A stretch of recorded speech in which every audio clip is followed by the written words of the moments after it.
3 қараша күні университетімізде баскетболдан қыздар арасында жарыс өтті.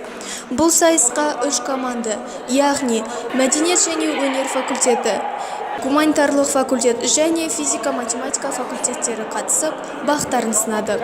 1 сағатқа созылған сайыс нәтижесінде бақтары мен баптары келіскен мәдениет және өнердің қыздары оза шапса, гуманитарлық факультет 2-ші орынды иеленді, ал физика-математика 3-ші орынды қанағат тұтты.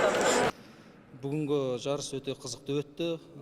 Үш команда болды. Бірінші мәдениет және өнер, екінші физмат болды, екінші гуманитарлық факультет болды, үшіншісі физмат болды. Бұл жарысты өткізудегі мақсатымыз салауатты өмір салтын насихаттау және денсаулықты нығайту мақсатында өткізілді.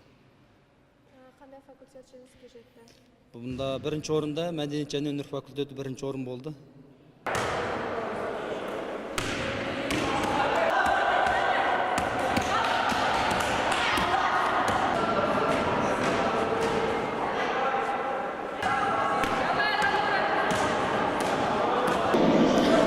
Бүгінгі ойын өте жоғарғы дәрежеде өтті.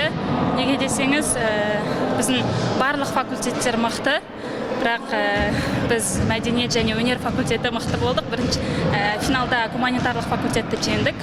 Негізі ойын жақсы болды. Біздің келешекте команда құру ойымызда бар.